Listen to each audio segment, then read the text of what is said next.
Hi guys, you must have seen many elevated roads and flyovers, and you must have noticed that at the region in which the road is turning around a circle, there is a slight tilted road at that region, and you can see in this picture also that this is a elevated road which is slightly tilted at the region where it is turning around a circle. So you must have wondered that why this road is being banked. This banking means tilting the road, and I will discuss the complete physics behind the banking of roads in this video. So first of all, let us start with drawing the free body diagram of the forces acting on this car which is moving on a banked road, which is the angle of banking is theta, and the circle in which the car is going through has a radius of r. Now first of all, let us draw the free body diagram and the forces. So the normal reaction will be acting in this direction n, and mg cos theta, which is the component of mg, will be acting in this direction. This is mg cos theta. The mg sin theta component is acting in this direction. This is mg sin theta, and mv square by r is acting away from the center, like that. This is mv square by r. Now the component of mv square by r along the incline is this one, which is mv square by r. This angle is theta, cos theta, and this component is mv square by r sin theta. Okay. Now if this car is not sliding along the incline, which means that it is neither sliding up or it is neither sliding down, and it is moving in this circle on the inclined road, then the net force along the incline will be 0, and the force acting in the upward direction, mv square by r cos theta, is balancing mg sin theta, which means that tan theta is equal to v square by rg. Now here theta is not variable because you cannot change the angle of inclination of the roads, and in fact you can adjust your speed according to the banking of the roads. So therefore the angle theta is not variable, and variable is v. So v is equal to under root of rg tan theta. So with this speed you can go through this turn on this banked road without being sliding down or sliding up.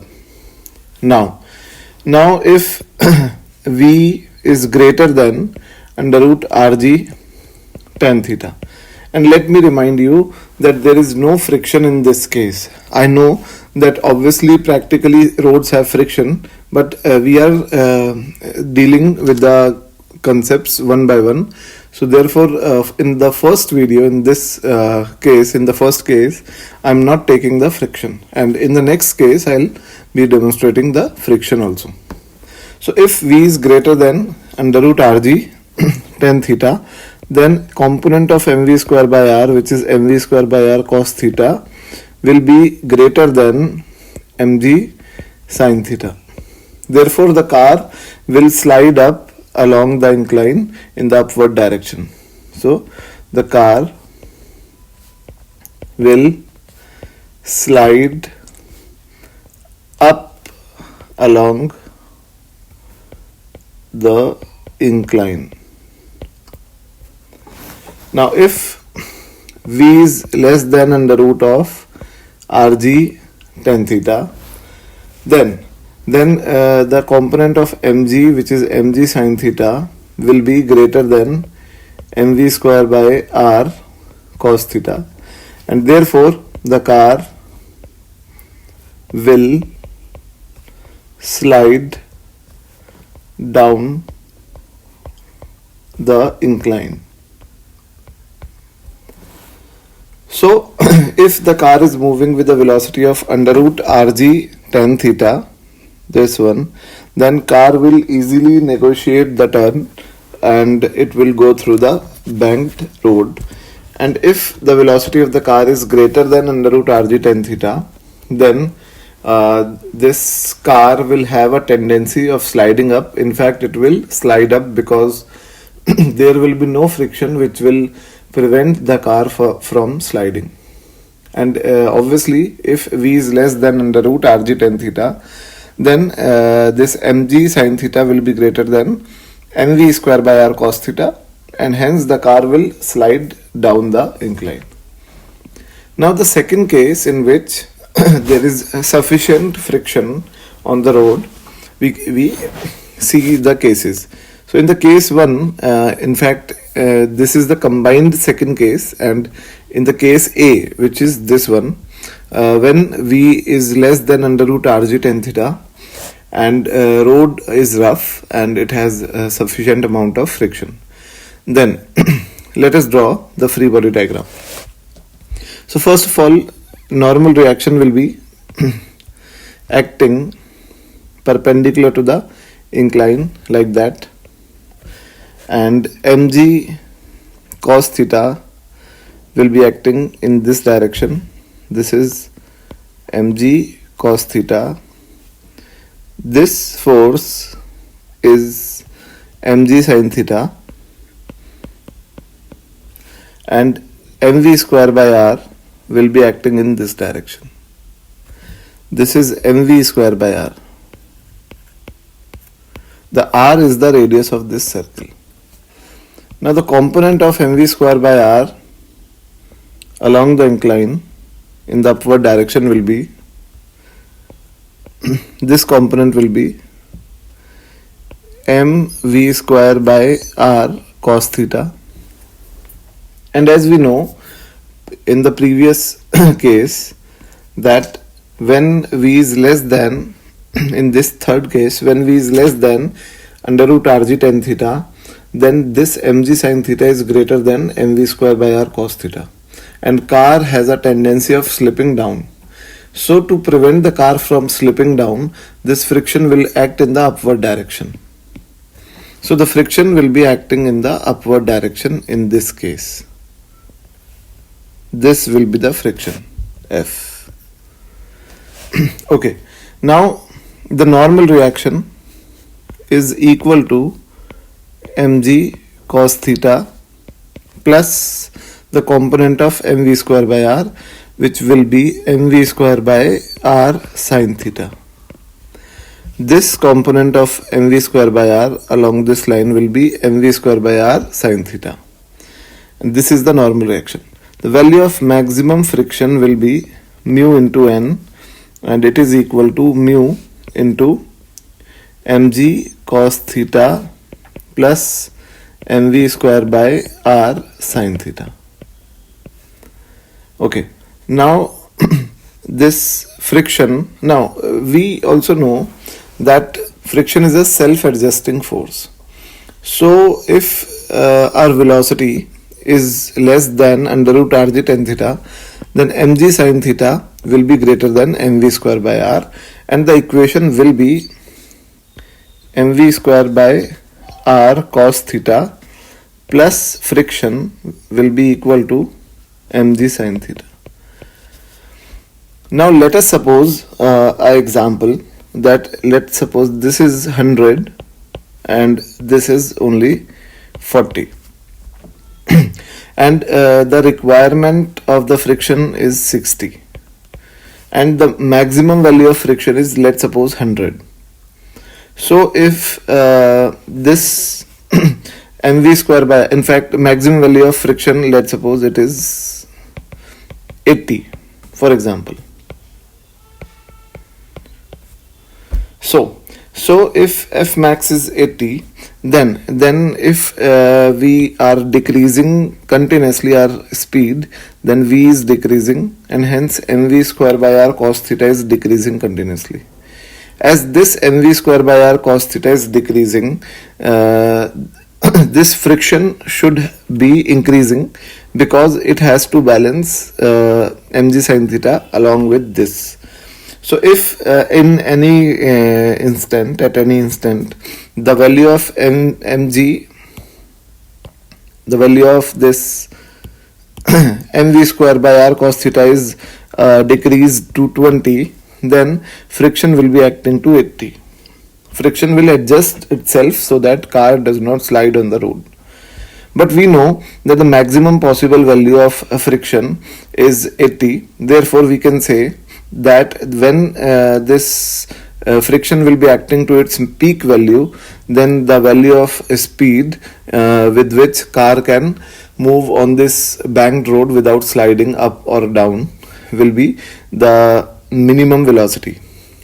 Or we can say that mv square by r cos theta is equal to mg sin theta minus f. Now if f will increase, this will decrease, or I can say that if mv square by r will decrease, friction will increase. So mv square by r cos theta, when velocity is minimum, then the friction will be acting to its peak value, f maximum. So if we wish to calculate the minimum velocity, minimum safe velocity with which the car can move on this road, we can find out from this equation. And mv minimum square cos theta upon r is equal to mg sin theta minus mu mg cos theta plus mv square by r sin theta. Okay, so I'm writing it down on the next page. So mv square by r cos theta is equal to mg sin theta minus mu mg cos theta plus mu, in fact minus mu mv square by r sin theta. This is also v minimum.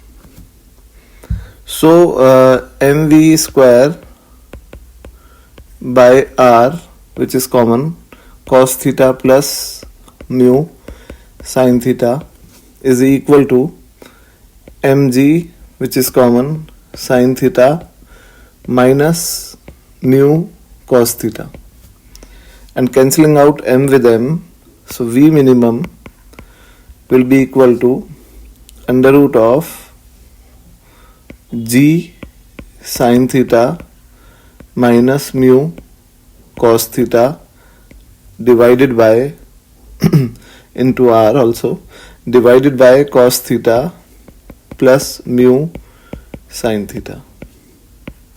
So this is the minimum required velocity with which car should go on this road. Now in the second case, in this case in which the velocity is exactly equal to under root rg tan theta, so there is no need of friction in this case, because we have already discussed that if friction would be 0 on the road, then the safe velocity will be under root rg tan theta. So in this case, the friction acting on the car will be 0, because static friction is a self-adjusting force and it will adjust itself so that the car will not slide down or slide up. Now in the third case, in this case v is greater than under root rg tan theta, and as we have already discussed that when v is greater than under root rg tan theta, then car will slide up along the incline, because mv square by r cos theta is greater than mg sin theta. So in the third case, when V is greater than under root Rg tan theta, in this case the free body diagram will be like that friction will be acting in this direction. This is, in fact, this is the normal reaction, sorry. Mg cos theta will be acting in this direction. This is Mg cos theta, and this will be Mg sin theta, and Mv square by R will be acting like that. This is Mv square by R, and the component of Mv square by R will be this one, and the friction in this case will be acting in the downward direction because car has a tendency to slide up. This will be the friction F. So the equation will be